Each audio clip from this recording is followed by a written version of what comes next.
Good Tuesday afternoon, everyone. It's Weather for Weather Geeks time. I'm recording this at about 1:45 p.m. So this is what the radar looked like then. Of course, later in the afternoon, as a lot of you will be watching this, the radar will look differently. But we'll spend a few minutes on the threat for some thunderstorms this afternoon. The threat for severe weather is not super high. It never has been. In fact, it's probably a little lower now than it was based on the information last night. But this is a band of showers.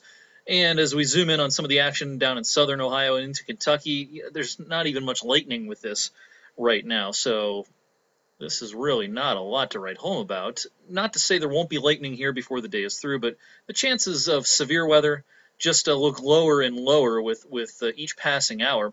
Here's a quick look at the. Actually, let me bring up some of the indices we look at here when we talk about how unstable the atmosphere is. Here's the CAPE values this afternoon. Convective available potential energy.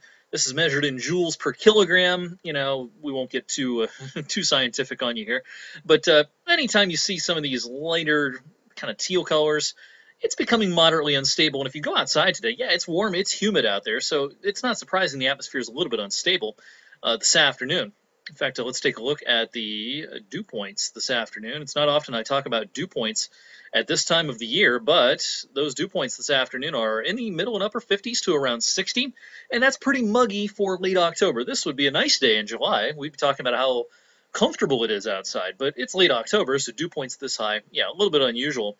And the temperatures, of course, unusual as well. Our record high in Youngstown this afternoon is 75. We're going to come awfully close to that.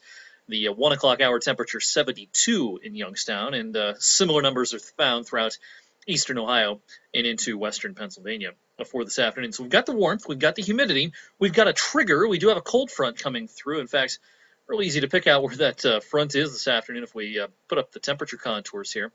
And then I'll zoom out. Yeah, there it is. Out here across the Midwest, kind of in through here. You've got 50s to the north of the front, 70s to the south and east of the front, and that front is coming east. So we've got the instability, we've got a trigger, but do we have everything going together? Are all the ingredients coming together just right? No, not really.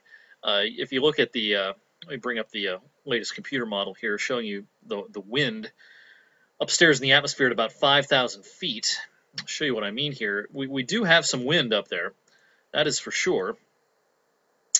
When we get into some of these kind of purplish colors, we're talking about 40 to maybe 60 mile per hour winds, not far off the deck, up at about 4,000 to 5,000 feet. So any of these showers, if they get heavy enough, and if we do have a thunderstorm, it can bring down some of that wind energy. And that's why there's a marginal outside risk of severe weather this afternoon, but it is just that. It's marginal because, like I've been talking about, the ingredients are not coming together just right. So we're not in any sort of enhanced risk anymore this afternoon. We're just kind of in the general thunderstorm area. So we're going to be keeping an eye on it. I'll keep you up to date on social media. I'll cut a new video if I need to, but right now, as of 1:45, we're not tremendously concerned about damaging winds or any type of severe weather this afternoon. Just doesn't look like it's going to be a big deal at this point. So let's talk about the rest of the afternoon so you can plan if you need to rake the leaves or if the kids have something going on after school, anything like that. Let's bring up, not the current radar, but our latest high-resolution rapid refresh computer model here. We want to look at the simulated radar. And this is at 4 o'clock, and this is when I think a lot of us are going to start to get wet, especially in the western part of the WFMJ viewing area. So say west of Route 11, 4 o'clock, starting to see that leading edge of showers with some thunder pushing in. So Newton Falls and Howland and Warren, 3:45, maybe 4 o'clock or so for a lot of this. Here's 5 o'clock, that main band continuing to push through, and then at 6 o'clock, as we go on the air at 21 News at 6 o'clock this evening, there's going to be some showers around. Again, I can't rule out some thunder with some of this. I also still cannot totally rule out that some of these storms have a bit of a punch to them. At 4 or 5, maybe 6 o'clock this evening. Then once the sun sets, any threat for heavy storms is over with. Some showers lingering into the 7 o'clock hour. And after that, it looks like we're pretty much done. Here's the simulated radar tonight at 11, and everything is down to the south and the east. Then our attention turns to the end of the week.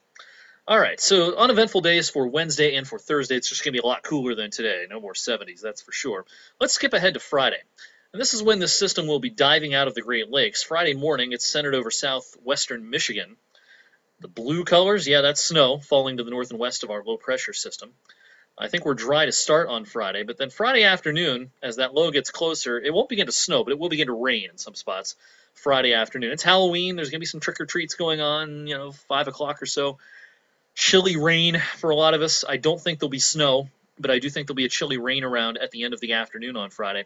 And then overnight Friday night, heading into Saturday morning, notice the greens start turning to blues here. And yeah, I think there's going to be some snowflakes seen. Some snow showers, some snow flurries. Does someone even get a coating of snow Friday night into Saturday morning on non-paved surfaces particularly? I can't rule that out at this point.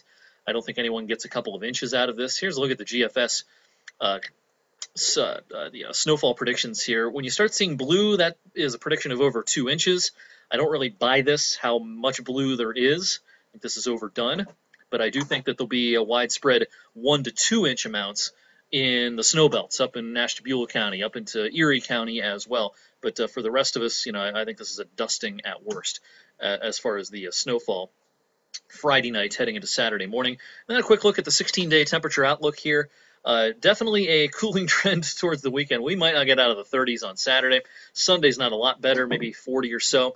And then after that, we're going to start to see temperatures rebounding nicely, and I think this is even underdone on this GFS model. I think we're going to see the 60s again as we head into that November 6th through the 15th period. Overall, I think the first 2 weeks of November will actually end up milder than average.